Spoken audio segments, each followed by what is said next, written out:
Heil og sæl, kæru hlustendur og verið velkomin í þáttinn með lífið í lúkunum. Hjá mér í dag hún Anna Steinsen sem bæði eigandi og þjálfari hjá Kvan. Hún fyrirlesari, stjórnendamarkþjálfi, heilsumarkþjálfi, jógakennari og geggjaður húmoristi. Ég búin að vera rosalega spennt að fá þig hingað til mín. Takk fyrir. Velkomin. En fyrir utan allt þetta, hver Anna? Já, ég var búin að undirbúa mig aðeins fyrir þessa spurningu því ég var búin að hlusta á nokkra þætti hjá þér og eitthvað. Ég ætla nú ekki að vera eitthvað stórkostlega heimspekileg en þú veist, fyrst og fremst maður móðir. Ég á 4 krakka og eiginkona og vinkona og allt þetta sem skiptir hvað mestu máli, fjölskyldu og vinir. Og svo ég bara svona íþróttastelpa í rauninni. Ég tek alltaf meira og meira eftir því hvað íþróttabakgrunnurinn minn hefur mótað mig í rauninni. Mikið, bara hvernig ég hugsa, þrautseigjan, keppniskapið, liðshildin og bara það að geta tekið, þú veist, alls konar hlutum, skilur vera ekki eitthvað svona viðkvæm fyrir einhverju gagnrýni, þú veist, það alveg hægt að segja bara drullar í vörn, eða þú veist, maður var ekkert eitthvað að stressa sig við því. Þannig að maður lærir að þola svona ýmislegt þegar maður fyrir gegnum íþróttirnar og ég var í handbolta, fótbolta og badminton. Spilaði meistaraflokk í KR í fótbolta 15, 16 og 17 ára var að spila með öllum þessum kempum sko og á móti Vöndu á sín tíma og svo hætti ég þar þá? Ég kynntist henni þar hún miklu eldri en ég hún er 9 árum eldri en ég en ég var að spila, þú veist, þegar ég fór að hugsa tilbaka mér fannst ég bara gömul ég var bara 15, 16 og 17 og þá var ég að spila móti einhverjum sem 26 ára og ég einhvern veginn upplifði mig aldrei eitthvað svona kjúklingin eða barnið í liðinu eða neitt svoleiðis. En þær voru eldri en ég og reyndar og náttúrulega í Breiðablik og þú veist, á þeim tíma var hann að spila í Breiðablik þegar ég var að spila mótinni og ég var í KR. Þannig að ég kynntist henni aðeins þar og svo kynnist ég henni í tómstund og félagsmálafræði þegar ég fer að læra það. Já, þú veist því líka. Já, þegar hún byrjar með þetta árið 2001 þá ég, við erum nokkur sem bara byrjum þetta með henni fyrsta árið sem að byrja tómstund og félagsmálafræði. Sjúklega skemmtilegt nám. Hún kendi mér á Laugavatni, 1 kurs. Já, það? Já. Hvað kendi hún? Það hlýtur að vera eitthvað svona tómstundafræði. Já, pottet, eitthvað svona einelti eða forvarnir gegn einelti eða eitthvað svona. Þú læri bara, því að það fullt af fólki sem veit ekkert hvað þetta Þú ert náttúrulega bara tómstunda og félagsmálafræðingur. Þú ert svona svolítið sérfræðingur í frístundum. Já. Barna og unglinga og aldraðra og svona skoða hópefli og hópa og hvernig myndast og það sem við gerum í frístundum hefur gífulega áhrif á líf okkar og það bara til með eins og að mér finnst það svo merkilegt að hanga eins og fyrir unglinga að þú ert að hanga og þú ert ekki að gera neitt svona uppbyggilegt þá getur það að vera áhættu hegðun einmitt. Af því ef ég hef ekkert að gera og ég kannski með einhverjum félagskap sem ekki heilbrigður við erum náttúrulega bara meðaltalið af fólkinu sem við erum í kringum Þannig ef ég í kringum krakka sem eru á leiðinni í neyslu eða í neyslu þá ég bara líklegri til að fara þangað. Akkurat. Ef ég í kringum krakka sem eru metnaðfullir eða fólk sem jákvætt og metnaðfullt þá ég líklegri til þess að verða svoleiðis. Þú veist, ef allir að baktala á vinnustöðum þá ég líklegri til að baktala. Mér finnst þetta ótrúlega merkilegt. Já. Að við erum meðaltalið af fólkinu sem erum í kringum. Maður þarf svolítið að pæla. Svona hjarðhegðun, svolítið. Já, og þú ert líka svolítið bara einhvern veginn að skoða, þú veist. Þetta hópur sem að næra mig og fólk sem að gefa mér orku eða draga úr mér orku eins og staðan í dag En þeir sem kannski ekki vita hvaða vönd við erum að tala Nei, já, eins og hún sé bara þetta Vanda Sigurgeirsdóttir sem að núna formaður KSÍ og við kynnumst þegar hún að kenna við Háskóla Íslands og svo stofnum við þetta fyrirtæki Kvan árið 2016 Já Og hvernig kom til að þið stofnuðu það? Sko, ég var búin að vera að vinna hjá Dale Carnegie í 12 ár og svo maður minn var að vinna þar í svona cirka 7 ár.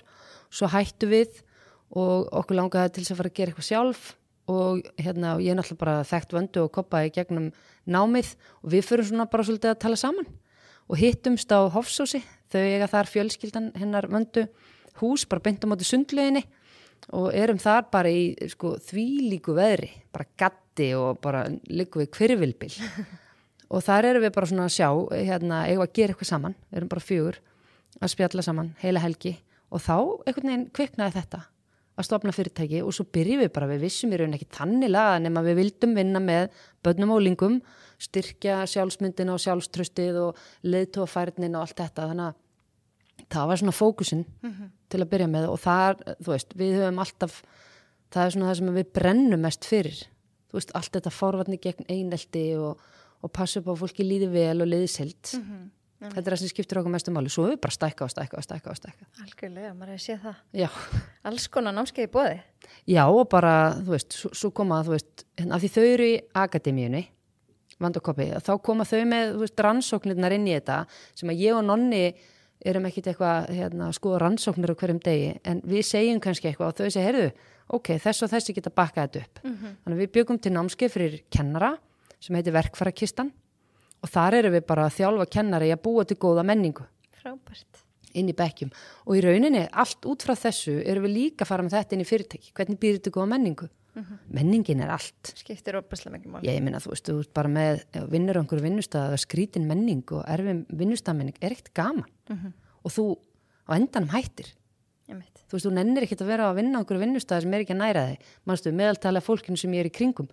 Ég eyði svo miklum tíma í vinnunni. Algjörlega. 1/3 ævinni, ekki? Já, og ef það er ekki nærandi og bara gaman og svona vinnan hefur eitthvað tilgang og skemmtilegt fólk, að þá bara kóðna maður. Akkurat. Þannig, og það eru alls konar rannsóknir sem sýna fram að það, ef það er gaman í vinnunni og það er svona, vinnan mín hefur tilgang, þá eykst framleinin bara 12-15%, skilur, bara það að við erum að gera eitthvað létt og skemmtilegt og svona. Já.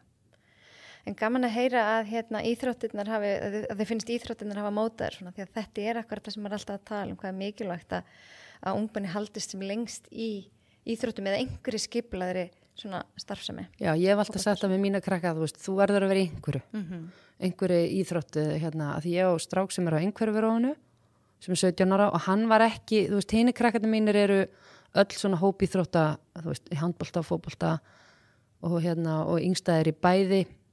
Þannig að þau hef alltaf sótt í þessu hópíþróttir en hann ekki. Þannig ég er náttúrulega móðurinn sem að keyrða hann í allt og prófa þetta, prófa hitt og farði í golf og farði. Og hann alltaf bara já og svo bara prófaði hann þetta allt saman. Hafði takmarkaðan áhuga á þessu öllu saman. Þannig að hann endaði í parkour og allt svona sem að og hann er núna í skylmingum og heitir HEMA eitthvað, Martial Arts eitthvað. Þekkir það? Já. Þeir hafa komið kynningu hérna BMH, Historical European Martial Arts. Já, það, mitt. Þannig að en þú hafir þetta, þú finnir grúppuna þína. Æðislegt. Svo mikilvægt líka því að ég seti, þetta er bara bestu undirbúningu fyrir vinnumarkaðin, að þú einhvern veginn þjálfur upp þrautsegju, að gefast ekki upp og bara eitthvað, og líka bara vinna í hóp. Þú veist, þú fílar ekki einhvern í hópnum, allt er lægi, þú veist, þið þurfa ekki að vera bestu vinir, en við erum samt að spila saman í liði, þú veist, og ég sé ekki bara eitthvað, ég nennist ekki. Mér er ógeðslega kalt. Ég vil heim. Akkurat. Hver er skilgreiningin á þrautsegju? Það er svona stamina. Eða svona eins og ég hef lesið mig til þetta. Það er að byrja á einhverju og svo er það leiðilegt. Og það er að gefast ekki upp. Skilur mig? Það er fullt af fólki sem segir að ég nota mjög mikið svona styrkleikapróf. Meðal annars víastrengs og gallupstrengfændir og eitthvað. Og í víastrengssprófinu þá er þetta þrautsegja. Og sumir fá það mjög neðarlega og þeir skilja ekkert í þessu. Bara byttunum við, ég er alveg þrautsegja og eitthvað svona. Og ég er alltaf að segja, þú veist, það er ekkert máli að vera þrautsegur við að gera eitthvað sem hefist skemmtilegt. Þar eru allir með þrautsegju. Af því að það reynir í rauninni ekki tannilega á því. Þú klárar verkefni sem hefist skemmtileg. Þrautsegja er meira bara byrja á einhverju, finnast ekkit endilega skemmtilegt en ég ætla að klára það. Þú veist, það kemur eitthvað svona þrjóska í þig að þú vilt klára. Og sigla sem að, þú veist, náttúrulega tengist þrautsegju. Sigla er meira svona ég lærði það einhvern tímann í háskólanum í tómstundafræðinni að sigla er þannig að þrautsegja er meira svona að fara upp á fjall, það er ógeðslega erfitt, ég ætla samt að klára það. Þú veist, þannig að ég bara fari ekki strax niður. Ég bara enda með að komast upp fjallið og þá sýndi ég þrautsegju. Sigla er meira svona, þú ert að fara í gegnum einhverju ógeðslega erfiða tíma. Þetta er fólk sem fyrir gegnum hugsaðlega mikla sorg eða eða já, bara mjög erfiða tíma og kemst í gegnum það einhvers konar siglu. Svona eitthvað úthald. Svona. Já, þetta eitthvað svona úthald og þó þú hafir haft það þarna þegar þú varst 10 ára, þá ekki þar með satt þú sért með að þú ert 40. Sigla, hún ekki föst í þér, hún bundin ákveðnum aðstæðum og það eru fleiri hlutir sem koma að siglu og það sem að skiptir máli að því ef þú skoðar á hverju sýndi þetta bara siglu á einhverjum svona erfiðum tímum, þá það ofta af því að þú hafðir eitthvað til að tala við, það einhver sem ég get deilt með, eitthvað svona sískinni, einhverju mikilvægur annar sem gæti verið foreldri eða þjálfari eða eitthvað slíkt, ég gat deilt einhverju, svo ótrúlega mikilvægt að þú veist, hugsanlega eins og krakkar sem lendi í einhverjum ásælum erfileikum, þau eru hugsanlega góð í einhverju, góð í starffræði, góð í tungumálum, þannig að þau blómstra á einhverju sviði, þannig að styrkleikarnir blómstra og þú hefur eitthvað til að tala við, húmor getur spilað líka hluturki í þetta og það sem er mjög svo merkilegt, það bjartsýni. Já. Það það að, og þeir sem eru bjartsýnir, þeir sýna mér í siglu. Þeir sem eru bjartsýnir, þeir trúa á að þeir geti leyst þetta. Þeir trúa á, heyrðu, við finnum út úr þessu, þetta reddast, þetta verður í lagi. Þannig þeir sem eru bjartsýnir, þeir sýna mér í siglu. Og það ætlar að þjálfa upp siglu og þrautsögu, þá bjartsýni eitt af því sem gott að þjálfa upp, sjálfstraust, sem styrkleikarnir þínir, hvað liggja þeir og það byggir upp styrkleikarnir þína, það þú hafir einhvern að tala við og þjálfa upp þolinmæði. Þannig að þú veist, þegar fólk spyrir mig hvernig þjálfa ég upp siglu hjá börnunum mínum, þá skoður þetta. Yeah. Þannig að, að því ef ég hef trú á eigin getu, þá ég líklegri til að segja, ég klára þetta. Og þetta grósku hugafart, þú veist, ég kann þetta ekki núna, en ég kann þetta eftir hálft ár þegar ég búin að æfa mig. Í staðan fyrir að segja, ég get ekki neitt, ég get þetta aldrei, ég ömulegur í þessu. Og reyna ekki eins og Nei, ok, og kann þetta ekki núna, þú ert bara, þú veist, frá 0 upp í 10, þá ertu kannski bara í þrist. En eftir hálft ár ertu komin upp í 6 og eftir ár ertu komin upp í 7 og þú þarft ekki endilega að vera ótrúlega góður í þessu, þetta er bara eins og að læra að syngja. Þú veist, geta allir sungið. Já, auðvitað geta allir sungið, en geta allir sungið vel. Nei, það bara fullt af fólki sem syngur ekkit vel. Jafnvel þá að æfi sig. Og syngur það bara meðlungs vel, meða við eitthvað þvílíka söngvara. Það alltaf lagi. Það er bara góður einhver öðru. En þú getur þjálfað upp allt. Okay. Það gott að vita. Og maður geti bætt já, leiðtogafærni, siglu, bjartsýni, en þú þarft svolítið að við erum bara misgóð í því. Við þurfum að hafa mismikið fyrir því, bara eins og svo sem lesblindur. Hann á erfitt með að lesa, hann þarf að æfa sig meira heldur en einhver annar sem ekki lesblindur. Það ekki þar með sagt, hann get ekki lesið. Nei. Hann þarf bara að hafa meira fyrir því. Akkurat. Mér var svo flott, ég var að skoða námskeið hjá okkur, nú í strák sem að verða 11 og ég sá þeir með 10-12 ára námskeið og svo alls konar námskeið. En ég var að lesa vel þetta námskeið og það stóð og það, mér fannst það svo frábært að þú getur lært að vera meðvitaður eigin heilsu, bæði líkamlega og andlega. Já. Og ég hugsaði þetta er svo geggja tól fyrir svona unga krakka að hafa fyrir framtíðina. Já. Hvernig vinnið þið með þetta? Sko, þetta er náttúrulega bara meðvitundi líkilætri, hvort sem það í hugleiðslu eða þú ert að stunda jóga, bara ef þú skoðar stjórnendur sem að voru í gamla daga, það var enginn að tala um tilfinningagreind eða pælið í hvernig stjórnandi þú ert eða eitt slíkt. Svo kemur þessi tilfinningagreind sem Daniel Goleman talar um að þekkja inn á eigin tilfinningar, að þekkja inn á hvernig þú virkar. Þannig að það er svo mikilvægt fyrir krakka oft á tíðum að finna hvar eru punktarnir þínir. Að því sumir íta í þig sko, og þá trillistu. Svona springur. Og það er svo mikilvægt að fatta áður en ég spring, að ég er á leiðin að springa. Akkurat. Bara eins og strákurinn minn, þú veist, það var bara þannig að þegar hann varð reiður, þá var mjög mikilvægt fyrir hann að ná að kæla sig. Og þegar hann kældi sig, að þá þurfti hann að vera einn. Og svo reyndum við að koma inn í herbyggið og segja, Aron, er allt í lagi? Og þá var hann ennþá að kæla sig. Þannig að við þurftum að gefa hann tíma. Það versta sem við gerðum, foreldrarnir, var að koma inn og segja, nú skalt þú bara tala við mig. Nú skalt þú bara róa þig niður. Af því þá gat hann orðið dónalegur og bara farðu og leiði mér að hvíla með eitthvað svona, sko, hann þurfti bara sinn tíma. Og ég verði að bera virðingu fyrir því. Og leið og tíminn komin, sem hann finnur hverju tíminn, þú veist, það er ekki eins og þetta sé 4 dagar, þú veist, þetta er bara einhverja mínútur eða hálftími eða eitthvað slíkt, sko. Þá kemur hann út og þá líður hann miklu betur og þá hann þá hann í miklu betri samskiptum. Akkurat. Þannig að þegar hann til dæmis fór á námskeið, þegar hann var yngri, þá bara léti starfsfólk vita. Heyrðu, ef eitthvað kemur upp á, þá leiði hann bara fara, hann hvíli sig, hann ekki fara neitt. Af því að fólk hleypur ofta eftir börnum og stoppa og rífur í það. Rífur í það svona, ekki rífur í það, tekur í öxlina á því, eitthvað svona, komdu tilbaka og þá náðu ekki stjórna tilfinningunum og þá byrja kannski eitthvað dónalegt og svona erfið samskipti. Þannig að, til dæmis eins og hann þekkir þetta, bara frá því hann var lítill. Þannig að þá getur hann hugsað með sér, ok, nú eitthvað að gerast hjá mér og allir bara geta gert þetta. Þannig að núna þarf ég aðeins að fara til hliðar eða segja, heyrðu, gefðu mér 5, gefðu mér 5 minútur, leiðu mér að af því að rifrildi til dæmis skilar engu, fólk fer upp og næsti fer upp og næsti fer upp og næsti fer upp og þú segir alls konar sem þú sérði eftir í staðan fyrir einhvern veginn, heyrðu, tökum pásu. Þú veist, þegar þetta að fara upp í einhver svona kvirvilbil, skilur, tökum bara smá pásu, ég ætla að hugsa það sem ég var að segja, þú hugsa það sem þú varst að segja og svo getum við komið tilbaka og tala saman. Þannig að þú kennir í rauninni krökkum þessa meðvitund, þessa tilfinningagreind. Hvernig líður mér núna? Ok, af hverju líður mér eins og mér líður? Það allt í lagi. Mér má alveg líða svona. En ég leiður. Ok, af hverju ég leiður? Af því að þetta gerist og þá bara fæ ég svona heildarmynd í staðan fyrir að bara trillast og og þá segi ég alls konar hluti, þú veist, þannig að það er meðal annars að þetta. Þekkja einu og eigin tilfinningar og fatta hvað það sem ég þarf og geta setta í orð. Akkurat. Sem bara fullt og fullorðnu fólki getur ekki. Og svo líka bara að vera meðvituð eigin heilsu. Þú veist, ert að reyfa þig eitthvað? Ert að gera eitthvað? Hvað ert að borða?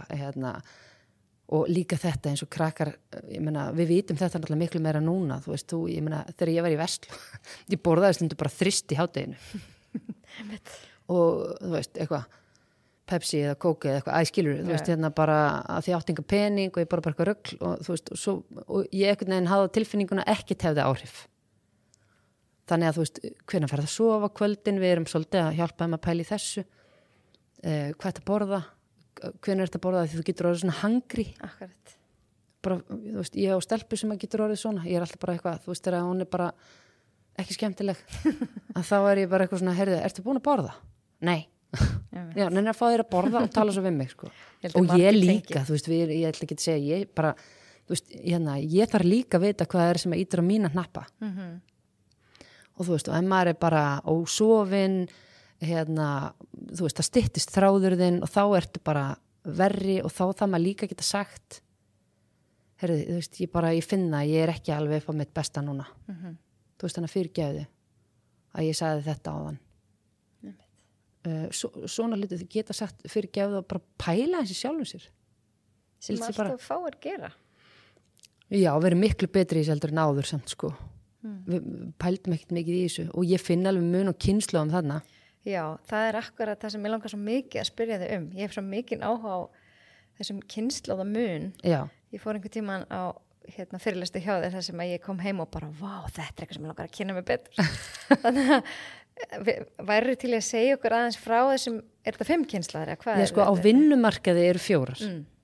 Það er setakynslóð sem er bara, sko, og það er mjög misjamt í dag, ég hlusta á fyrirlestur daginn, þar sem að það er ekki alveg, ertu 41, 2, 3 og þá ertu orðin X, eitthvað svona, þú veist, þannig að fólk fyrirgefur mér ef ég er ekki alveg að hitta á rétt svona, en það eru 4 kynslaðar á vinnumarkaði, það er setukynslóð sem er svona upp í 25 ára, svo kemur millennials og millennials eru þeir sem að muna eftir sér á aldamótunum. Okay. Og þau eru upp í, þú veist, 42, 3, eitthvað svo leiðis, svo talaði með X, taki við, og ég er X, ég er 49 ára, þannig að X er upp í svona 56, 7, cirka, og svo eru boomers, og boomers geta verið alveg upp í 70 eitthvað. Svo koma silent, það er til dæmis mamma mín, sem er 82 ára, og svo segir að greatest, þú veist, það nú bara nokkur eftir, af greatest, en eitt af því sem einkennir greatest er sigla. Og þeim að, sko, að því að, ok, þó að það sé einhver svona smá munar á því hvernig þú fættur eitthvað svona, þið getið öll bara farið að googla kynslóðurnar og sé hvar þið passið inn í og stundum er maður á mörkunum og það, til dæmis eins og að þú ert á mörkunum hjá setu og millennial, þá ertu kölluð zillennial. Þannig að þú ert svona pínu, millennial, pínu hinsegin. Stundum hef ég fengið fólk sem að kemur tíminu og sér, heyrðu, ég er hérna millennial en ég tengi miklu frekar við X af því ég var alin upp á ömmu og afa. Akkurat. Það getur líka haft áhrif, sko. Þannig að en allavega, greatest er fólk sem er bara ennþá á lífi, einhverjir, 95, 6, 7 og eldri. Þetta er bara sigla ákveðni ægi. Þetta er fólk sem að fór í gegnum oft erfiða tíma, bara vosbúð og heilbrigðiskerfið ekki gott og ég er ekki að segja að þau hefur ekki haft það gott mörgu leyti og voru hamngisum, en þau voru bara að takast á verið hluti og þar að leiðandi þegar að ég eignaðist 10 börn og misti 3. Og enginn talar sorgina en eitt slíkt og svo bara áfram gakk og það þróast þarna segla og svo bara þú veist ekki með húsmaður sem var bara að taka sér hvað orlof að fara til Bali í 2 mánuði í jókanám. Þetta var bara ekki í boði, það var enginn að gera þetta. Eða bara fólk í hjónabandi, það bara tórði. Akkurat. Bara af þrautsegu sem að var heldur ekki heilbrigt í sumum tilvikum. Stundum var það bara frábært og fólk var bara gift í 50, 60, 70 ári eða eitthvað slíkt og bara hamngisum og aðeinslegt. En stundum varst bara að hanga með einhverju sem var bara gera þig brjála og báðir aðalar. Þú veist, þannig að svo kemur silent og það eru amma og afi og fóreldrar, þeir sem hafa fóreldrar á lífi, þar að segja svona í eldri kantinum og þau eru svona, þetta er svona traditional fólk, þetta er fólk sem bjó til allar hefðirnar. Þú veist, allt sem þú vorst að gera á jólunum, það bjúku þau til. Eða svona, þau leggja svo mikið upp úr því að við byrjum að borða klukkan. Þetta, við séum klætt ofbóðslega fínt og það séu ákveðna svona hefðir sem er aðeins fara að breytast. Við erum bara eitthvað svona, en ekki byrja að borða klukkan 6. Það er bara að borða klukkan 7. Já, skulum bara öll verið í náttútum. Já, skulum öll verið í náttútum. Og það er millennials breyttu því, sko. Þau svona taka áhættur og breyta. En allavega, og svo þau eru líka silent, þau eru svona ábyrgðarfull og þolinmóð, þetta er þessi kynslóð sem gefur sér tíma og gefur barnaböndunum tíma og svona allt þetta. Svo kemur boomers er á vinnumarkaði og það eru þeir sem eru þau eru sko competitive, þetta er keppnisfólk og ég ger oft grína þessu, þú veist, bara nágranniðinn kaupir bíl og þú kaupir stærri bíl og þú veist, það er ákveðin drifkraftur í keppnisliðinu, þau vilja bara vinna þetta og börnin kom heim með einhvern að spjál, tala alltaf það, hvað, þú veist, hvað fengu hinir, ég man eftir þessu í uppeldinu mínu, hvað fengu hinir og maður sagði bara, já, hinir fengu eitthvað svona, nú með hvað vastu liggur við, sko, og ég spurði dóttir mína yngstu af þessum daginn, bara hvað fengu hinir og hún horfði bara á mig, hún sagði bara, hún var bara svona hneykslu, hún sagði bara, hvað máli skipti það? Skilur mig, og ég var bara leið og hún sagði það, þá fattaði það, hvaða máli skipti það?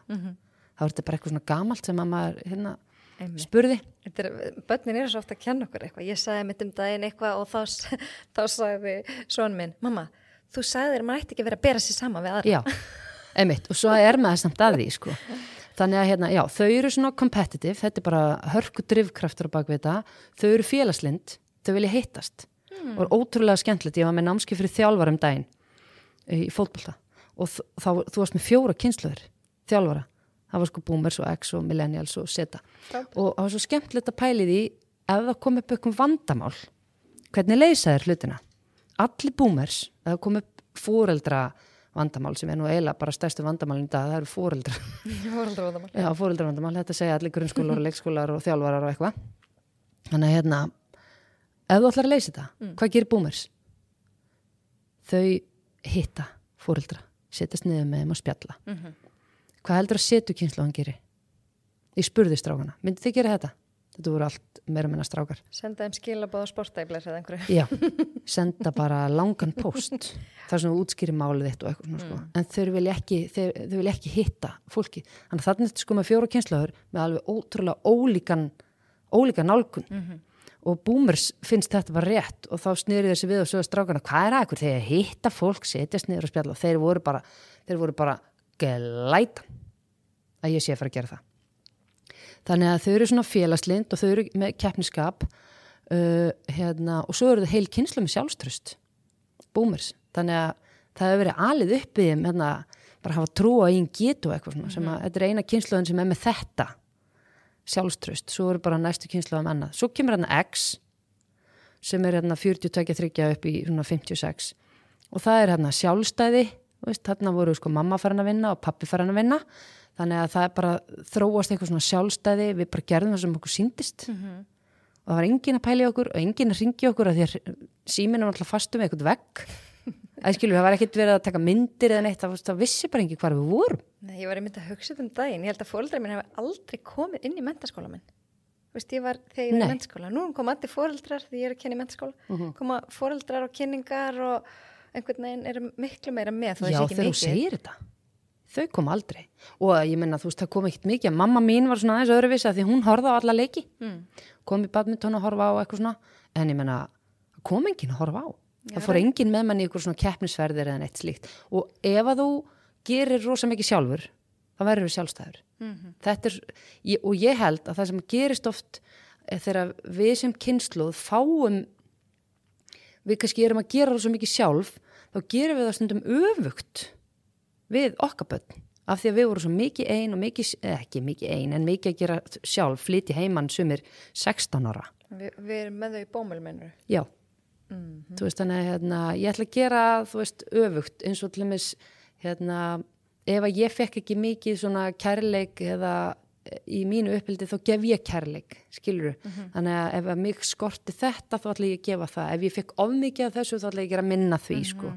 Þannig að, já, ég meina foreldrar í dag, við erum bara, þú veist, það er verið að ringja stundum, vinkona mín vinnur í háskólanum. Bara foreldrar að ringja í háskólan, bara 24 ára gömul börn, getur hún fengið að taka prófið aftur og þú veist, við erum alltaf að redda og græja að gera. Þú veist, þetta próf skipta hann svo miklu máli og hún fjall er möguleiki eitthvað svona landsliðin, þú veist, þegar að vera að velja í landsliðin þá eru foreldrar að hafa samband handboltalandsliðin eða fótboltalandsliðin við þjálfara. Þetta er ekki okkur valdur ekki drengin minn er ekki allt í lagi. Þú veist, þetta var ekkit svona. Hvað erum við að skipta okkur af að því okkur finnst að það er að velja strákin minn, þá ætla ég bara að gagnrýna þjálfaran að grafa undan honum eða kennarar eða eitthvað slíkt. Þú veist, þetta er ekki í lagi, sko, að við skulum vera að skipta okkur svona ofboðslega mikið af, ég er endalist að tala um þetta, sko. Af hverju eru að því? Ég veit það ekki, þetta er bara stjórnsemi og þetta kannski að við viljum að börnunum okkar líði vel.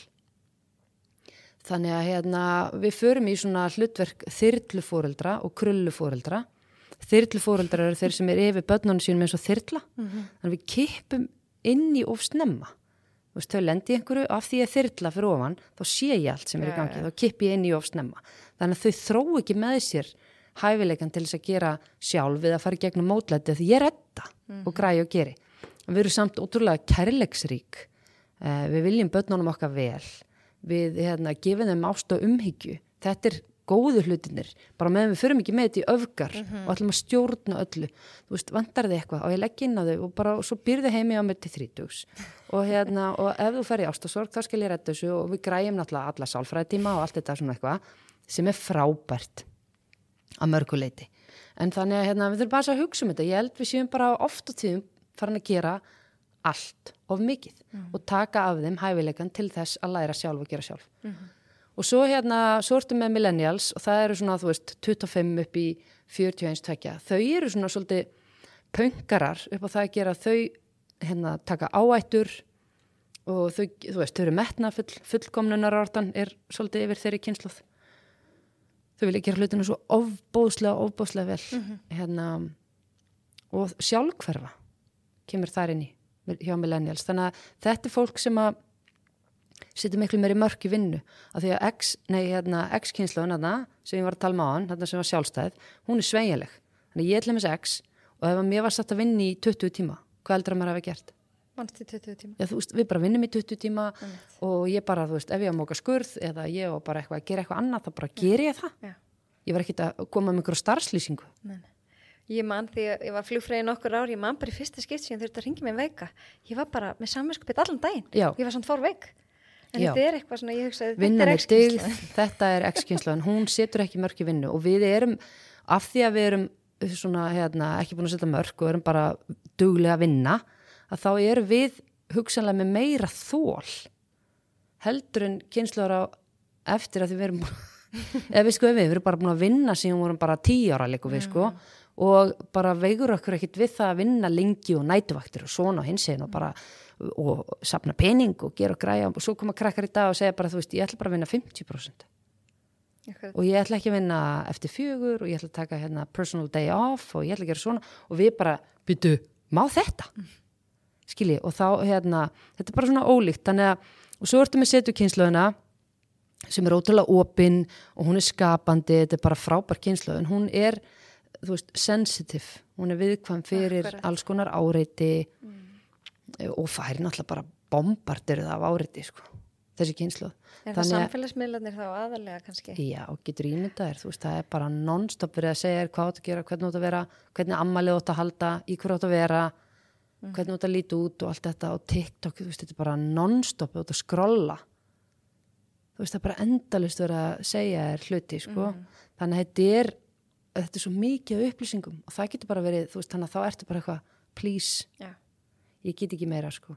Þannig að þau viðkvæm hugsanlega, okkur finnst þau vera viðkvæm hugsanlega því að, sko, okkur finnst það mikið segja alls konar hluti við þau. Þá fara þau í vörn og þetta er mikið og þetta er eitthvað svona, þannig að þau setja bara öðruvísi mörg. Bara sama með millennials, Me Too til dæmis, kemur bara undan rifjum millennials held ég, sko. Þau segja bara, herru, ég er ekki til í þetta. Og setju kynslóðinu með og við bara eitthvað, Þú veist, og þá föttu við, herru því, já, ok, þetta var bara ekki lægi. Þetta bara fór yfir strikið. Þannig unga kynslóðin er að kenna okkur alveg ótrúlega margt, en þau bara funkar allt öðruvísi. Og svo eru ótrúlega fyndnir hluti bara eins og með emojis og allt þetta. Þú veist, þetta er bara, þau bara eiga erfitt með punkta. Þú veist, ef maður skrifa með punktum, að þá bara finnst þeim eins og við séum bara reið. Sælgunnar punktur. Eða, þú veist, þú þarft að gera þetta punktur og gera punktur eitthvað svona, það bara akkurat svona pirraður. Ég er ekkert pirraður, ég er skrifað með punktum. Þú veist, eða 3 punktar, þeim finnst þetta óþægilegt líka. Þetta er frábær hugmynd, punktur. Af því þau veit ekki, sko, ert að meina frábær hugmynd? Eða, ég skil ekki hvað það meina. Og allir þessir, broskallar og blikkkallar, ég segi það alltaf, miðaldra kallar, þeir eiga að eyða blikkallinu. Þú veist, eitthvað svona takk fyrir blikkall eða þú ert að senda þetta á einhvern svona ungan, þú veist, þau eru bara þannig að það þarf, sko, það er bara heilt námskeið, ég geti haldið fyrirlestur bara emojis. Og like-takkin er mjög miðaldra. Já, hann er bara, þú veist, þau þólan ekki, sko. Ég segi bara, heyrðu, ef þú ert miðaldra kall, sendu bara á annan miðaldra kall thumbs up, þeir skilja hvern annan. Þetta er bara ekki, en þú getur ekki, þú þarft svolítið að pæli því, þú ert að fá fólk setu inn á vinnumarkaðin, hvernig ætlar að laða þig til þín? Og þá þarft að bjóða upp á 50% vinnu, 70% vinnu, miklu oftar endurgjöf, þú veist, og þau svara ekki síman þegar þú hringir í þau. Þú þarft að geta sendin bara á Messenger eða, þú veist, minna, ungt fólk í dag, börnum mínu, bara svara ekkert síman, eða þau þekki ekki númerið. Nei. Bara hver að hringja, bara, þú veist, æskilur, þetta er svo ólíkt. Þannig að við þurfum að tilenga okkur hvernig hlutinir er í dag, það er ekkert rétt eða rangt. Nei. Það er bara að taka umræðina, sko. Nú á ég bæði 3 börn í setja kynslóðinu og er að kenna mörg 100 nemyndum í sér kynslóð. Já. Og það sem mér finnst svo merkilegt er hvernig samskiptin eru í gegnum talskilaboð eða myndskilaboð en ekki þannig að þú getur svara strax. Nei. Þú hefur alltaf umhugsunarfrest til þess að svara. Mér finnst þetta svo merkilegt. Já, hvað finnst þér þetta? Finnst þér þetta gott? Þú veist, ég veit það ekki. Sko, ég held að mörguleiti, þú veist, þetta er bara eitthvað sem þau þróa, bara eins og við þróum með okkur einhver samskipti sem að var kannski ekki hjá greatest eða eitthvað, skilur. Þannig að ég held upp á það að gera, það fáðu alltaf að spjalla óáreitt, það er enginn að trufla og svo sendaðu skilabóðin, þá far hinn tímabil til þess að hugsa, þannig að þú getur þá að hugsa, ok, hvað finnst mér? Hvernig ætla ég svara þessu? Og stundum hef ég heyrt að þau takit upp og eyða. Þú veist, að því þau taku upp og hlusta á sig og bara, já, nei, þetta er ekki nóg gott. Ég ætla að senda aftur. Þannig inn í þessu getur náttúrulega verið ofhugsun. En á móti kemur þá ertu að fá skilabóð, pæla, spekulara, hvað finnst mér, hvernig liðið mér, svo sendi ég. Kostur og gallar. Það eru kostur og gallar. Ég held til að þú veist, í framtíðinni þá verður þeir bara sagt upp í gegnum netið, sko. Það er ekkert eitthvað hittast. Þú veist, þetta bara gengur ekki upp, takk fyrir þín, eða eitthvað svona, eða þá þegar þeir að fara að hætta saman. Það verður oft ábyggilega gert bara í gegnum miðlana, sko. Af því þetta er óþægilegt, þannig að þau forðast meira þessa hluti, hitt bara orðið norm fyrir þeim, Einmitt. sem okkur finnst bara byrja, það grínast, allar ekki að þú ætlar að hætta með mannskjunu, þá verður að hitta hana tala við hana og eitthvað svona, nei, til hvers þau eru bara með önnu gildi og það er ekki eins og allar kynslóðir horfa næstu kynslu fyrir neðan og bara eitthvað, já, einmitt, þið kunnið þetta ekki hvað verður okkur og eitthvað bli, svo er þetta bara allar kynslóðir plumma sig, sko það er bara að finna leiðir ég er allavega bjartsýn eðlisfæri, þannig ég trú að við finnum alls konar leiðir, sko Það skemmtilegasta sem ég geri er bara að fara út í göngutúr og spjalla við vinkonum mínar, að fara út og næra þetta félagslega, andlega og líkamlega einhvern veginn allt í einu. Nei, dyrka. Og bara að spjalla svona, þetta er bara skemmtilegasta sem ég geri, en mér finnst mjög skrítið að vera bara senda og bíða. Já, af því að það er bara ekki það sem við þekkjum. Og svo líka, svo náttúrulega bara eldustu og þá ég meina, ég var að horfa á Beckham þættina. Já, ég er búin að segja þetta. Já, ég er búin með alla, sko, ég var ekkert eðlilega spennt. Ég fylgdist náttúrulega með þeim, þau eru á svipum aldrei og ég. Þannig að ég las alltaf OK-blöðin, talandi að hún náttúrulega engi samfélagsmiðlar, maður beið bara eftir OK-blöðinu þegar þau giftu svo eitthvað svona og ég bara las þetta allt, sko. Og svo voru þau að segja, sem að mér er svolítið svona skemmtilegt, að þegar að þau sjá þessi myndbönd, nú eru þau 50, eða þú veist að nálgast 50, og þegar þau sjá þessi myndbönd, þegar þau eru bara 25 eða 23, og þá eru þau bara, hver er þetta? Að því maður er svo, þó sért sama manneskjan og sumi persónu einkenni, þá ert að segja samt hluti sem að maður í dag er bara eitthvað, þú veist, af því við erum bara á öðrum stað í lífinu og svo líka bara, þetta er bara eins og að sjá Facebook skilaboð fyrir sko 10 ára síðan eða 15 ára síðan eitthvað, maður er bara eitthvað, var ég lúði? Facebook statusarnir þegar Facebook byrjaði, þetta er svo fyndið. Fór á æfingu í dag. Já, er þreytt, eitthvað svona, bara eitthvað svona, og ég veit ekki hvað þetta er, en svo fylgdu við bara öll þessu, það voru allir bara að skrifa eitthvað svona og þá voru bara, þú veist, þá gerði maður bara þetta nú er þetta búið þróast og er allt annað í dag en og ég held að, þú veist, það sé bara fínt, ég hitti eina daginn sem að hún var að spila með mér í fótbolta í gamla daga, sko, og ég var alveg, það var svo gaman að eiga svona klippur á sjálfu sér, þú veist, í fótboltana með handboltana með badminton og eitthvað svona, eiga einhver svona leikja, því í huganum þú veist, ég var margfaldur Íslandsmeistari í badminton í gamla daga og svona og í huganum var maður ógeðslega góður og svo sagði hún, veistu það ég myndi ekkit vera að fá svona klippur ég bara, hvað okkur ekki hún segði bara, ég sá landsleikum daginn með mér og ég var alls ekki eins góð ég held ég þú veist, þá var hún að horfa á þetta bara guð, af því að þú veist, fótboltinn er bara búin að þróast og hann er miklu, miklu betri í dag en áður og öðruvísi, þú veist, hann bara fungerar öðruvísi, þú veist, bara við vorum einhvern veginn eins og vorum þingri og spila á grasi og öðruvísi bolti og eitthvað svona þannig að maður er ábyggilega bara, já það er svona, þú veist gott að hafa þetta bara í minningunni já, eina sem að ég, þú veist, en auðvitað krakkar eru bara alveg uppið það að hafa tæknina non-stop þannig að þau eru svo vön að sjá vídeo á sér þau eru svo vön, þú veist, ég meina, ég bara það er ekki til ykkur mörg vídeo á mér þegar ég er 10 ára ég veit bara ekki neitt það er mestalagi til einhverja myndir þannig að þau eru miklu meira meðvita eigin tilfinningar, þau eru svo opin þau vilja ræða allt og þau fara bara til ráðgjafa og sálfræðinga og skoða tilfinningar og allt þetta og mörguleiti er þetta mjög holdt þú veist mér finnst það alveg frábært, ég hef örgulega nefnt á einhvern þætti áður en mér finnst það eðislegt, nefndir segja bara má ég fara hans fyrir, ég er að fara til skólasálfræðings eða ég er að fara, þú veist, til geðlæknis eða ég er að fara til hjúkunar þetta er alltaf svo eðlilegt og mér finnst það frábært auðvitað er þetta frábært og svo er bara, ég heiti par daginn sem var bara búið að vera saman í 1 ára eða eitthvað og þau voru búin að fara til ráðgjafa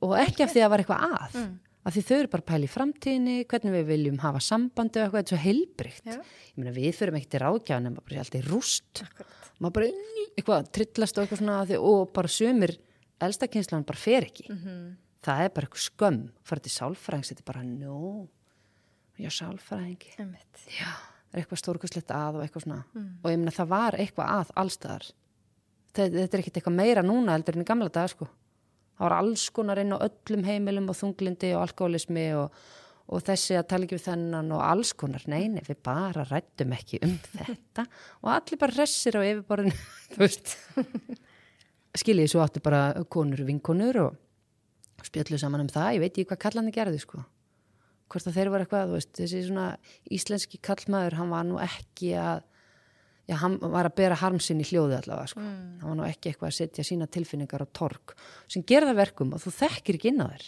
Nei, það er rétt. Þú veist ekki hvað er í gangi. Og það er annað, það er að því þú varst með þáttum breytingaskeið og kalla fara líka í gegnum þetta. Akkurat. Minka bara testósterónið og ég heiti sálfræðing daginn sem sagði bara sumi kallar koma til mín og þú veist, þeir bara, ég veit ekki hvað að mér. Þú veist, ég er bara ótrúlega tilfinningaríkur og ég nenni engu og eitthvað svona og bara mist ég bara vera að gráta yfir alls konar hluti sem ég gerði aldrei og þá bara fyrsta sem að sálfræðingurinn segir þess allavega, bara ertu búin að fara í testósterónmælingu? Testósterónu minka með aldrinu. Já, og stundum er það bara í miklu lágmarki og þú þarft bara að fá svona testósterónsprautur bara til að fungera. Það því bara nennir engu, það er allir drifkrafti farin. Akkurat. Það er ótrúlega merkilegt. Við erum ekki að ræða þetta. Nei. Af því að kallar eru svo sterkir og æskilur. Þú veist, þetta er svona eitthvað þessi típiska mynd sem betur verið að þetta breytast. Unga liðið breytir þessu hjá okkur. Sko. Já, þegar þau verða komin á eftirlaun aldrin og þetta skeið þá verður náttúrulega kannski þjóðfélagi bara allt annað. Já, pottitt, bara eins og það er allt annað núna heldur frá greatest. Já. Og það er bara æðislegt, það er allt í þróun og ég er mikla trú á ungu fólki. Eina sem að mér finnst við bara vera svolítið að gera, foreldrar, er að taka of mikið slagina fyrir þau af því að þau þurfa að fara út í heiminn og hann er ekki alltaf sanngjarn og hann er ekki alltaf jákvæður og það er alls konar sem kemur upp á vinnustöðum og alls konar sem gerist og hvað ætlar að gera. Þú veist, ringi alltaf bara í mömmu og beði hana að tækla þetta, þú veist, þegar þú ert orðin 38 ára. Akkurat. Nei, þú þarft að fara í gegnum þetta og þá þarft að fá þjálfun. Já. Þú veist, hvernig ætlar að bregðast við því ef einhver uppnefnaði að segja eitthvað við því eitthvað, þá þarf aðeins að pæla í þessu. Af því það mun einhver gera það. Já, algjörlega. En hvað er heilsa fyrir þér? Sko, ég hlustaði á einn góðan sálfræðing sem að hann heitir Ólafur. Nei, hann er geðlæknir. Já. Og ég hlustaði einhvern tímann á podcast hjá honum og ég tók það til mín. Það var ekki podcast, það var eitthvað viðtalið eitthvað. Þannig að hann talaði svo mikið um hvíldina. Og einhver hluta vegna því að ég er mjög aktív og alltaf brjála að gera hjá mér og eitthvað neginn og búið verið í mörg ár. Þú veist, og á 4 krakka og með fyrirtæki og er að hreyfa mig og elska að vera á 15 stöðum í einu og eitthvað svona og nærist svolítið í þessu. Að þá sagði hann, talaði um hvað hvíldin væri mikilvæg. Þannig að ég fór að forgangsraða hvíldinni og hvíli mig frekar heldur en að fara á æfingu. Gott að heyra. Og til dæmis eins og í morgun þegar ég vaknaði, ég er með fast svona 2 lyftingaræfingar í viku, að þá fann ég bara að ég var þreytt og ég sendi bara á þjálfara minn, ég kem ekki á æfingu, ég ætla að hvíla mig. Og þá er ég ekki endilega að leggja mig. Ég bara hvíla mig. Ég er að hvíla líkamann og eitthvað svona. Þannig að ég forgangsraða hvíldinni númer 1 og ef ég hef tíma, stundum er kannski líða, ég hef kannski 2 tíma inn á milli, þá fer ég stundum bara heim til mín og tek svona power nap. Þannig ég legg mig bara í 17 mínútur eða 20 mínútur, stillir bara klukkuna. Þú veist, ég legg mig ekki 2 tíma. Nei. En bara 20 mínútur eða eitthvað slíkt í staðin fyrir að fara á æfingu. Þannig að hvíldin er mér mikilvægari en æfing. Já. Þetta er geggjaði punktur. Já, og þú veist, það var allir heyrt þetta. Ég bara ákvað að taka það inn. Já. Þannig að því að sko oft erum við einhvern veginn, heyrðu, ég hef þú veist, 1,5 tíma, ég vil bara fara á æfingu. Líka minna er að öskra á þig, að hvíla þig, sko, þú bara heyrir það ekki. Og þá bara keri á æfingu og þú veist, og ég fór á 40 mínúna æfingu sem fyrir bara styrtis og bara keri á næsta stað. Og ég held að þetta sé hluta því okkur við erum, þú veist, við náum ekki hlusta á líkamann, sko, þá bara brennum maður út á endanum þarna. Þannig að ég er allavega að gera þetta til þess að vinna í málunum. Og svo reyfi ég mig alltaf, þú veist, ég reyna að lyfta 2 í viku, ég reyna að fara í heitan tíma, helst 1 sinni í viku, hugleyslu, 1 sinni til 2 í viku. Þannig að ef ég næ þessu, bara búin að setja upp vikuna, ef ég næ að halda þessu inni, þá veit ég það að þetta er það sem að nærir mig, þetta er það sem ég þarf. Og svo borða ég að jafnaði 70-80% holt, en ég leyfi mig líka, mér veist ógeðslega leðilegt að ég má ekkert, ég geta ekki. Sumi geta þetta bara, nú ætla ég bara að drekka vatn og borða gulrót og bara, að þú veist, ég skildi ekki. Nei, það hefur, því miður hefur það sýnt sig að það hefur líka neikvæð áhrif á félagslegu heilsuna. Já. Ef þú ert of mikið strangur í þessu, til dæmis mataræði eða spá of mikið í líkamlegu heilsunni, Já. Að það bitnar það á félagslegu heilsunni. Af því að nennir enginn að fá því mat, eða? Já, þú forðast félagslegar aðstæður. Já. Því hvað gerist þau hittum einhvern? Já, við borðum saman. Já. Yfirleitt. Oftast, Algjörlega. ef að fara í bakarí saman, Já. má ég bjóða þér mat, þú veist, Já. það hérna fundur, þú veist, hvað í boði? Já, Það nákvæmlega. alltaf voða mikið. Já, og það býr til streitu.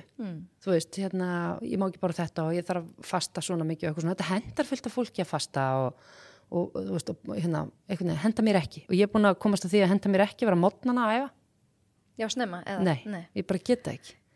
Og svo þegar ég áttaði mig á því og sætti mig bara við það, þá bara hætti ég að pæla í þessu. Að því ég var alltaf bara, hvað að mér? Það allir að vakna enda klukkan 5:30 og bara drífa sig á æfingu og vera búma æfingu og þetta svo geggjað að vera hérna amanniskjan og vakna bara snemma. Ég vil bara frekar sofa til 9. Ég er 100% saman. Mér finnst bara geðveikt að fara að sofa og ná alveg 8 tímum og stundum 9 tímum og bara gera ekki neitt og skilur, ég vil það miklu frekar heldur en að ná 6 tímum og komast á æfingu.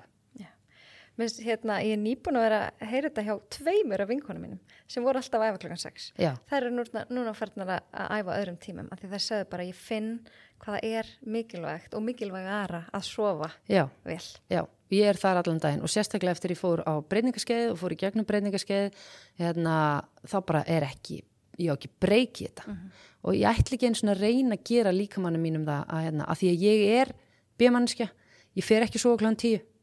Mér finnst það sjúklega leðilegt sko. Mér finnst bara og það getur vel verið ég verða það einn daginn en og þá kannski bara er ég hress klukkan 6 en það er þessi lífsklukka þú veist fara að sofa þarna milli 11 og 12 og vakna bara klukkan 8 þú veist fá allavega þessa 8 tíma þá er ég bara nokkuð góð en að fara að vakna klukkan 5:15 það er bara ennþá nótt og líka því að þú veist maður er svolítið að pæla í þegar þú ferur gegnum breytingaskeið, þú veist að passa upp að vera ekki að vakna ofta á nóttinni, þú veist einhvern veginn að vinna gegn því og fá þennan djúp svefn og allt þetta, þannig að svefnin og hvíldin 1, 2, 3, 5 og 10. Já, ef þú sefur ekki,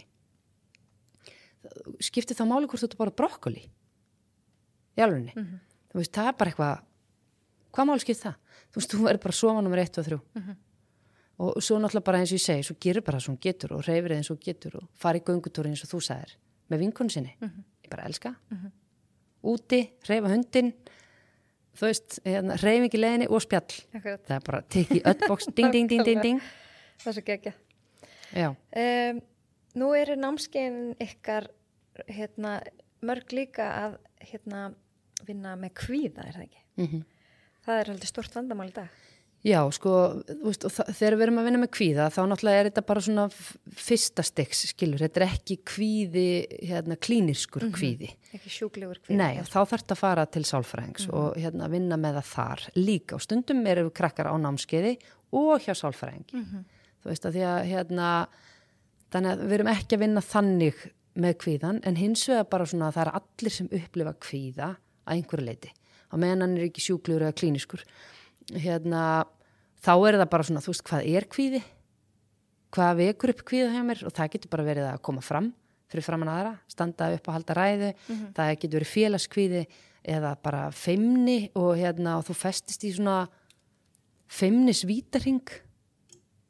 Af því ef ég er feimin, þá fer ég ekki að tala við fólk að því mér finnst óþægilegt. Þá minnka sjálfstrustið og þá forðast ég félagslega athafnir. Skilur, og þá verði ég verri í þessu og þá fer ekki, þú veist, þetta er bara svona vítarhingur sko og sama með kvíðan ef mér finnst eitthvað erfitt að þá reyni ég að sleppa því og þá ertu ekki að takast á við kvíðan það er bara ein leið til að takast á við kvíða það er bara ein leið og það er að takast á við kvíða skilur, þannig að þú kemst ekkit upp með að standa aldrei upp og tala, þú kemst ekkit upp með að hitta ekki fólk til þess að skólaforðun þetta er orðið svolítið stórt núna í skólakerfinu líka eftir COVID og eitthvað svona. Við sem foreldrar, við verðum að finna leiðir til að koma krökkunum okkar aftur inn í samfélagið af því að það að vera heima og læra heima og takast á við allt bara heima, þú ert ekki að takast á við heiminn. Við verðum að koma krökkunum út og hugsanlega er krakkinn feiminn eða introvert og finnst bara þægilegt að vera heima og er að takast á við kvíða og eitthvað svona, hvað ætlar þú bara að vera heima sem eftir æfinar? Það er bara aldrei að segja um vinnu eða neitt slíkt. Þannig að þú veist, við þurfum að þjálfa krakkana út úr þessu. Og allur kvíði, sama hver hann er, hvort sem það er hundar eða kettir eða félagskvíði eða hvað svo sem það er, allar bara aldrei að hitta hund. Þetta er svolítið erfitt, sko. Bara að fá taugaáfall í hvert einasta skipt sem þú hittir hund eða kött og þá bara hvað á maður að gera? fyrst að skoða myndir af hundi, síðan að reyna að vera í kringum hund og klappa hundi. Skilur, það eru til, þetta bara eins og flughræðsla. Já. Ef þú ætlar að vinna með flughræðslu, hvað áttu þá að gera? Þú átt að fljúa, en þú átt fyrst að fara eitthvað svona námskeið sem hjálpa þér Ég var nokkur sem flugfræði í flugi þar sem var svona útskriftarhópur úr flughræðslu námskeið. Þetta var svolítið sem var að fljúa með ykkur. Já. Flugu bara til Kaupmannahafnar og tilbaka. Já, þetta er sama þú veist, mér finnst erfitt að taka víti í fótbolta, það er allir að horfa á mig eða, ég vil ekki gera þetta, ég vil ekki gera hitt. Ég er ekki að segja að maður er að henda krökkunum út fyrir þægindarhringinn og bara grjóthaltu kjafti og gera, þú veist, það er ekki það. Nei. Heldur að taka ekki slaginn fyrir þau og segja bara, heyrðu, þú þarft aldrei að gera þetta framar og ég skal passa þig. Þú þarft aldrei að gista hjá neinum framar því það er svo erfitt að gista. Gerum það sem við getum til að hjálpa krökkunum að komast yfir kvíðan. Þannig að hann sé ekki hamlandi. Stundum er þetta ekki hamlandi. Þú veist, þá er það alltaf læg bara aðeins að pæla í þessu spekular eitthvað svona. En leið það orðið hamlandi, þá er bara ein leið. Og það er þá með sálfræðingum og með svona námskeiðum eins og við erum að gera. Bara horfast í augu við óttan og inn í hann. Hægt og rólega, skilur ekki fara inn í paniksón. Þú veist, ég hef aldrei, ef einhverju fyrst erfitt að halda ræðu, þá segi ég ekki, heyrðu, mannauðsdagurinn er hérna, þú veist, það eru 1000 manns, þú bara heldur fyrstu ræðuna þína þar. Af því það er paniksón og þú getur bara fríkað út og bara farið í fósturstellingun og aldrei gert þetta framar. En ef þú ert, þú veist, við byrjum bara svona one-on-one og svo bara fyrir fram að 3 og svo fyrir fram að 5 og eitthvað svona, þú bara hægt og rólega, víkar þetta út, sama með loftræðslu, flughræðslu, hvað svo sem það er. Ég meina, krakkarnir hérna eru þið ekki að takast á við í skólanum? Alls konar. Alls konar, og sumir segja bara, ég get þetta ekki. Og þau ætla ekki að gera þetta. Mér finnst það mesta syndin. Já. Bara, ég er ekki þessi típa, ég ætla ekki að gera svona, þú veist, og þetta eru hlutir sem hún þarft í rauninni að gera í framtíðinni. Já. Hvernig ætlar að komast í gegnum þetta? Þannig að þarna finnst mér hlutverk okkar, foreldra, mikilvægur að segja bara, heyrðu, hjálpa krökkunum.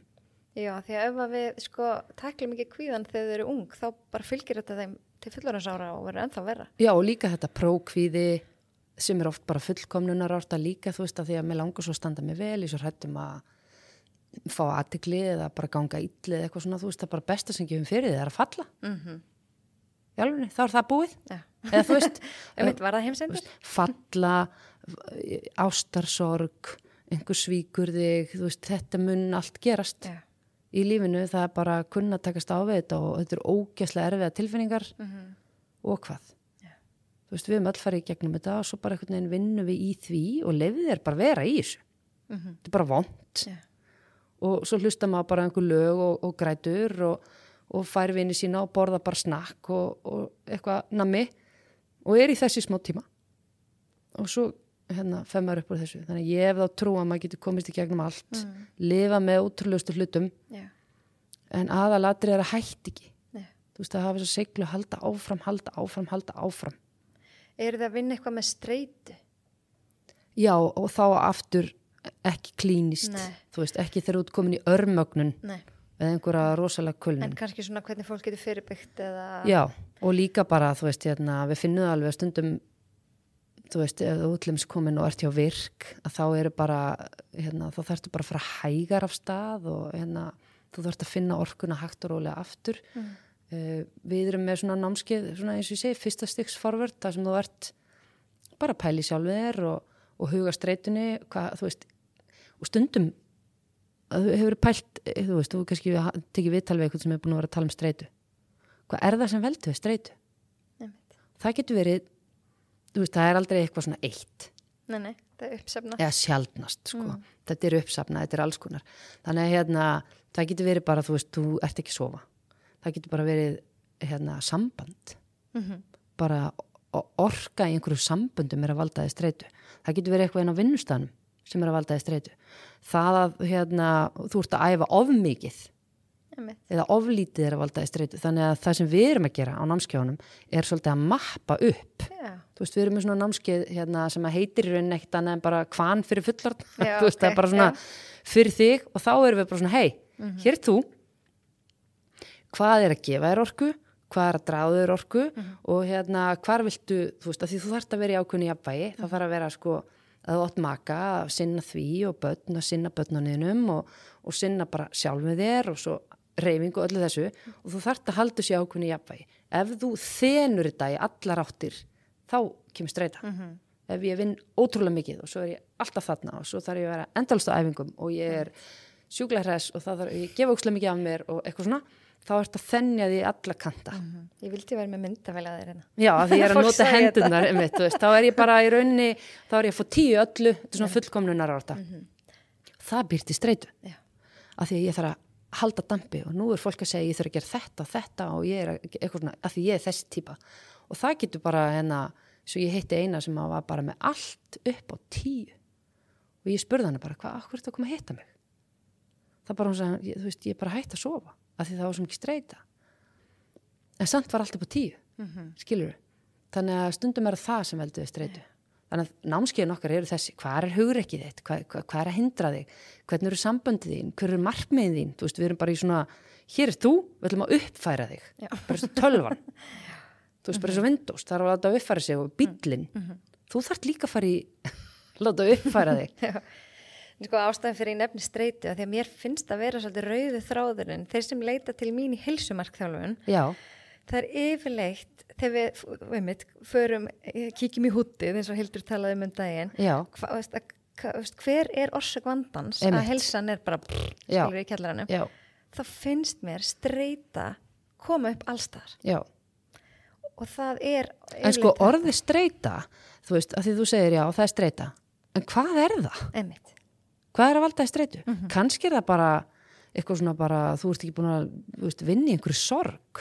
Akkurat. Eða bara þú varst laður í einelti á einhverjum tímapunkti og ert bara ekki búin að vinna í hlutunum, svo er þetta bara að banka upp á einhvern tíma setna mér og segja, halló, herru, ég nenni þess ekki, þetta er eitthvað svona sem að þú ert ekki búin að vinna í, það getur komið og akkur kemur það af því að þú ert kannski sefur minna, það er álag í sambandinu þínu eða það er álag í vinninni, þá fara svona hlutir að banka upp á.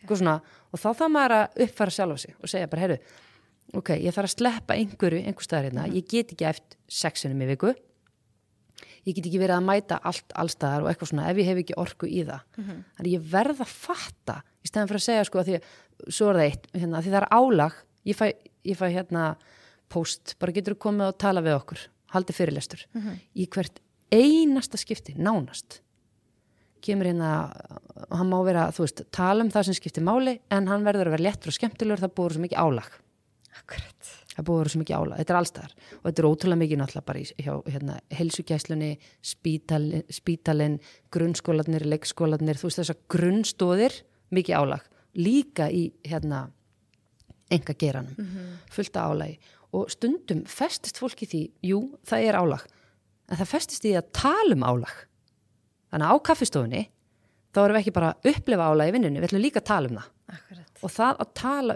það bara vekur að athygla á hvernig líður þér? Jesús minn, ég er búin að sofa svo lítið og ég er bara ótrúlega svo mikið streita en þú veist, þá fyrir ég að leita að þessu sko.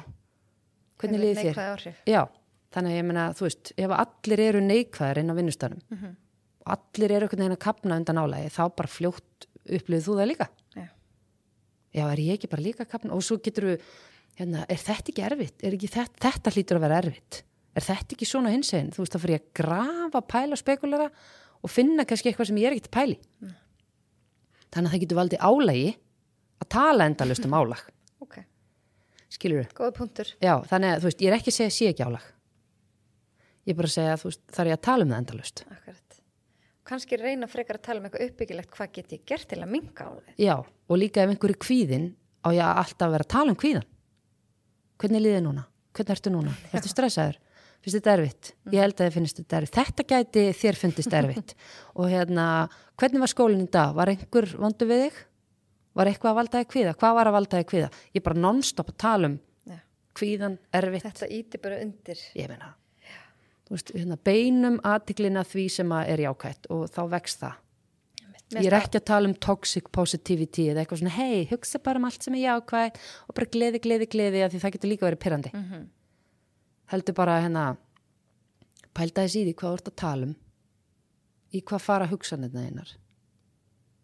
Þú veist, hérna, ert að pæla eitthvað í hlutum í kringu þeim sem eru frábærir og góðir og eitthvað svona, eða er hugurinn meira minna í að hvað er kalt, Já. nú er veturinn að koma og ég er einhvern veginn búin að fitna, þú veist, og ég er ógeðslega þreytt, þú veist, við endalaust að segja þetta, guess what? Við trúum bara því sem að hugurinn segir okkur, það er bara það. Meðal annars, já, þú veist, við mér finnst þetta svolítið svona, þú ert að hugsar að mörgu leyti en ég meina að þú veist, þú getur samt ekki verið banani þó þú hugsir að þú sért banani, sko. Nei. En þetta hjálpar samt, ef ég til dæmis að taka erfiða æfingu og ég er bara eitthvað, ég á svo bátt í og eitthvað svona, leið að ég fatta, nei Erla, vá, þú ert svo heppin, þú getur hreyft þig, þú getur hlaupið, þú veist, þú getur þetta, það er fullt af fólki sem getur ekki, þá fæ ég svona fítonskraft og bara, jú, ég get þetta. Já, veist, sko þetta er frábært upp af þessu marki. Já. Þetta er frábært upp af því marki ef þú hlustar á líkamann. Af því ef þú ert þreytt, þú ert virkilega þreytt og þú tekur alltaf svona, þú getur þetta, þú ert hress og hugsa eitthvað á teppin og þú býrð á Íslandi og þú farð að hreyfa þig eitthvað svona, líkamann er samt þreyttur. Já. Þú ert að ignora það sem hann er að segja. Maður þarf að kunna hlusta. Já, þannig að sko að mörguleit er þetta frábært en stundum er þetta bara toxic. Stundum er þetta bara áfram þú, eitthvað svona og svo er ég bara nánast að skrifa eftir gólfinu. Já. Nei, ég passa mig sko algjörlega. Ég er loksins búin að þroskast og ég er farin að gera eins og þú. Ef ég er búin að skráma æfingu og ég er bara ekki í stuði, þá fer ég bara út í göngutúr. Já. Og ég er algjörlega þar, ég hika ekki við. Nei, og þetta er eitthvað svona bara að læra að sleppa tökunum, þú veist, ég meina, að því að það er heldur ekki, það hefur neikvæð áhrif á því, streita á æfingu. Algjörlega. Hvíldin er sko vanmetin. Algjörlega vanmetin. En mér finnst alltaf skemmtilegt að þú kallar þetta uppfærsla áðan. Við þurfum að uppfæra okkur og ég fekk heldur betur góða uppfærslu fyrir nokkrum árum.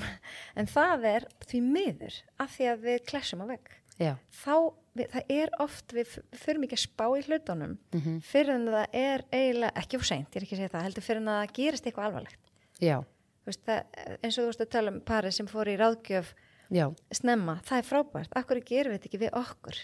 Ég held að fyrir en að við þurfum virkilega. Já, við erum ábyggilega mín kynslóð, okkar kynslóð, hún er ábyggilega verri í þessu af því að við bara við pælum ekkert í því fyrir en við keyrum á vegginn eða þú sambandið er orðið dautt og þá ætlum við að fara að gera eitthvað í því, skilur eða eitthvað svona. Þannig þannig er unga fólkið meira tilbúið að bara, þú veist, heyrðu, ég ætla ekki að standa í því að vera bitur þegar ég er á 50 og að því að ég gerði allt og þriðja vaktin og eitthvað svona. Þannig að nú skulum við hitta ráðgjafa sem hjálpar okkur fyrirfram. Þannig að þau eru raunin að vinna í forvörnum. Það er frábært. Já, og þau kunna að sækja sér aðstóð og googla og þau hafa YouTube og allt þetta, ég meina þú veist, þú lærir allt á YouTube. Það er bara, þú veist, þú getur eldað og hvernig á að lifa góðu sambandi og hvernig, en auðvitað misgott inn á YouTube, þú getur líka lent í einhverju bara rugli og einhverju er að segja þér eitthvað sem maður veit ekki neitt, sko. Þannig að við viljum ekki klessa vegg, við viljum bara vera aktív, ég er aktív eðlisfæri, sumir bara verða þreyttir á því að hlusta á mig. Já, við vorum nú að ræða það aðeins áður en við fórum að taka upp hvað við erum báðar svona kannski, við erum góða fyrirmyndir en samt þurfum við líka að passa okkur sjálfar. Já. Að fara ekki yfir okkar mörk. Algjörlega, númer 1 og 3. Við viljum vera allstaðar. Já, ég meina, þú veist, ég er bara endalaust að gefa að mér og upp á sviði og þú veist, og hitta fólk í markþjálfun og þú veist, hitta vini mína og ég með 4 krakka og þú veist, hund og kött og fyrirtæki og eitthvað og vinkonu mínar og vinir eru stundum bara, guð mig góður hann, ég er bara þreytt á að heyra hvert þú gera yfir bara daginn, sko.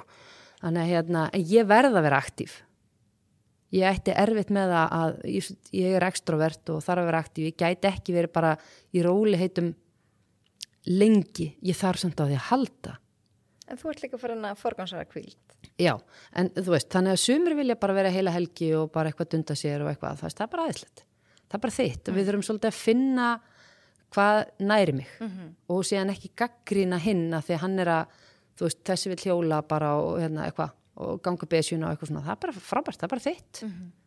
Og þú veist, sleppa samanburði þegar maður er að skrolli gegnum Instagram eða Facebook, þá er einhvern veginn allir að sigra heiminn og upp á fjalli og Kilimanjaro og bara sigra heiminn. Og það er æðislegt. Þetta er samt svolítið flott lykilatriði, sleppa samanburði. Já, sko, samanburðurinn, hann rænir þig gleðinni. Af því að þú getur verið að fara út að hlaupa núna morgun, hlaupi 3 kilometra, sem er bara æðislegt fyrir þig. Já. Og svo leið að þú ferð að skoða eitthvað, þá er einhver að hlaupa hálfmarathon eða eitthvað svona, þá er þitt allt í einu orðið ömurlegt. Já, svo eru viðmiðin líka orðin svolítið öfgafull. Þú veist, það svo margir að taka þátt í landvættunum og Ironman og hálfumjátkalli og bakgarðinum og einhver sem hljóp 3 hringi í bakgarðinum finnst það ógeðslega lítið af því að einhver annar hljóp 20 og eitthvað en 3 hringir sko næstu því hálft maraþon. Nei, það rosalegt. Þannig að mér fólk svona bara ég hljóp bara 2 eða veist, það ekkert lítið, það bara frábært fyrir þann aðilega. Þannig ég alveg laus við mér bara alveg sama. Við bara geggja að þú hljópst 1, 3, 15, 30 mér alvörinni alveg sama fyrir mig. Þú veist, mér bara frábært í þér og ég bara klappa fyrir þér og senda á Facebook bara vel gert en ég ekkert inn í mér bara, hverju ég ekki gera þetta? Mér bara alveg sama. Það gott. Mér bara, ég bara með mitt og ég reyna að vera bara góð útgáfa af mér, ég veit hvað dregur úr mér, ég veit hvað bætir mig, ég veit hvað ég þarf að gera til þess að vera góð mamma, til þess að vera þú veist, góð í okkar sambandi og eiginkona. Það skiptir líka máli að maður sé að hlúa því, þú veist, að ég bara, þannig ég að pæli, ég heyrði það daginn, það stóð maður, þú veist, krakkar ofta að pæli svona like og Instagram og hvað þau fá og einhver sé að like myndin og eitthvað. Þú veist, það like sem þú þarft að pæla mest í að þitt like, að þér líki við þig, allt annað bónus. Akkurat. Þú veist, þannig ef ég þarf bara að skoða hvað ég að gera vel í dag og hvað ég að gera fullt bara skoða það bara eftir daginn hvað gerir vel í dag í staðan fyrir að pæli hvað ég hefði getað gert betur hvað varst að gera sem var gott ég bara tók eitt símtal og fór inn í podcasti þín og kendi jóga í morgun og svo ég farið að kenna eftir hádegi og ég líka með námskeið í kvöld og ég að fara að búa til einhvern mat fyrir krakkana mína og eitthvað svona þú veist og teka einhver símtal til mömmu og þú veist þetta allt gott og ég að gera mitt besta og láta gott að mig leið og eitthvað svona leið og ég sest niður og gef þessu gaum í staðan fyrir bara, okkur sagði ég þetta okkur borðaði ég súkkulaði klukkan 2:15, hvað máli skiptið fannst þér það gott?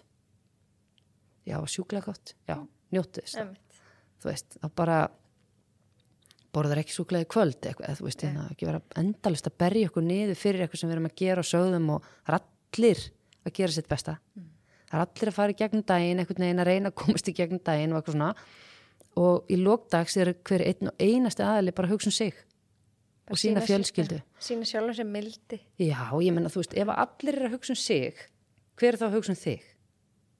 Engin þú veist, þannig að hættum að pæla hvað öðrum finnst eitthvað, hvort við erum eitthvað velt okkur upp í Guð, hvað henn finnst að byggla þetta mig og eitthvað, hún ekkert pæli því, hún að pæli sér hvað hún sagði við þig þetta samt að maður alltaf eitthvað svona byrju, bara gera þitt besta og svona eitt svona lifehack sem ég lærði eins og sem að mér skipta máli og þú ert að koma inn í eitthvað rými þú veist ég að koma inn á eitthvað baðherbyggi eitthvað svona, gerðu það bara betra aðeins betra heldur en þú komst að því þú veist þannig ekki skilja eftir rusl eitthvað svona, þú veist þannig ef ég kem að eldhúsi og ég að nota eldhúsi þegar ég nota baðherbyggi þegar ég einhver inn í einhver rými þá ætla ég að passa upp á og ég geri það alltaf aðeins betra heldur en ég kom að því það er æðislegt já, ég var alltaf að nota þetta alltaf pælt aðeins í þessu þá ger ég alltaf aðeins ekstra þrífa aðeins vaskin eða þú veist eitthvað svona og og skilja maður vel við sig og líka bara í samskiptum En að því að hlaðvarpið snýst nú heilsu og þú ert búin að segja okkur hvað heilsa er fyrir þér og mér finnst svolítið áhugavert kannski enda á hvernig þetta með kynslóðunar og kynslóðamunin hvernig það getur haft áhrif á heilsu að skilja hvort annað betur. Já, og þá þarf bara aftur að taka fram, það er ekkit rétt eða rangt í þessu. Setu kynslóðin er alin upp af okkur og alfa kynslóðin sem er þá 12 ára og yngri. Hún mun bara að lifa lengst af öllum kynslóðum, að vera ríkust af öllum kynslóðum og vera mjög tæknivætt. Þannig að bara þeirra eins að þeir eftir svolítið að stúdera hana sko. En við erum að ala upp þessa kynslóð. Þetta er frábæri krakkar og ungt fólk. Við erum stundum að upplefa þau séu viðkvæm að þau eru að setja öðruvísi mörk og þau eru að gera þetta og hins einu og eitthvað. Það er ekkit rangt. Við þurfum bara að taka samtalið. Við erum bara alveg upp á öðrum tímum með svona meiri teflonhúð oft, þolum meiri vinnu að því við erum bara búin að vinna hugsanlega meira og svona eitthvað, þú veist, vinnan er dyggð og hvað gerir þú og hverja mann er þú og allt þetta. Þannig að við þurfum bara að taka samtalið. ef að ég er að senda þér eitthvað punkt eða ég geri thumbs up eða gefi þér eitthvað svona broskalla, þú veist, í staðan fyrir að dæma hvort annað hart, þá verðum við bara að taka samtalið og líka unga kýslan, hún getur ekkit bara einhvern veginn dæmt okkur og sagt, þetta er bara gamalt fólk, veit ekkit hvað er að gera. Í okkur býr hörku reynsla og atvinnumarkaðurinn, hann þarf sko reynslu mikið fólk sem er bara hægt og rólega síðan að fara að hætta af vinnumarkaðnum og svo þarf það þetta unga fólk og þar er oft svona drifkraftur, sigra heiminn, bara að vísa öðruvísa háteldur en við kannski vildum sigra heiminn, en þau eru bara, þú veist, þau vilja opna og tala og svona collaboration, svona, þú veist, vinna saman og þau vinna svo mikið saman í öllum svona skólaverkefnum og eitthvað slíkt, sko, þau eru svo auðvelt með þetta.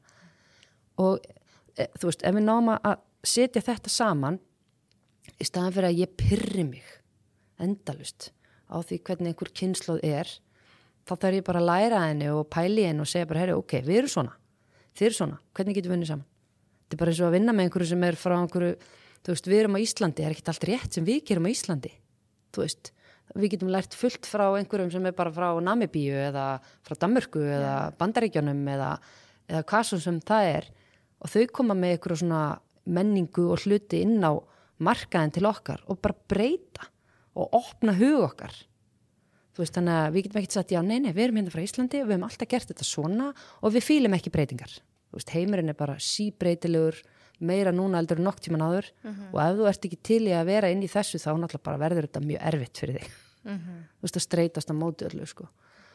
Þannig að það er alveg þetta bara, vera opinn, tala saman, passa upp að við séum ekki að dæma því þessi frá þessu landi eða hann er annað kyn en ég eða hugsar hlutina öðruvís en ég og hvað.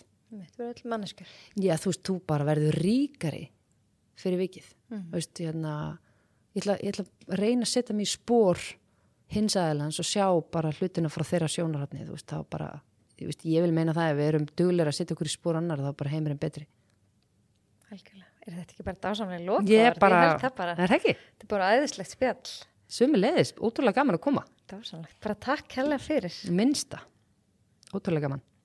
Og ég ætla að minna hlustendur á að fylgja hlaðvarpinu á Spotify eða Apple Podcast. Það er með þess að koma inn á Google Podcast. Það er hægt að íta follow og endilega líka bara skrifa umsögn. Það er ekkert verið eða gefa mér einhverja stjörnur.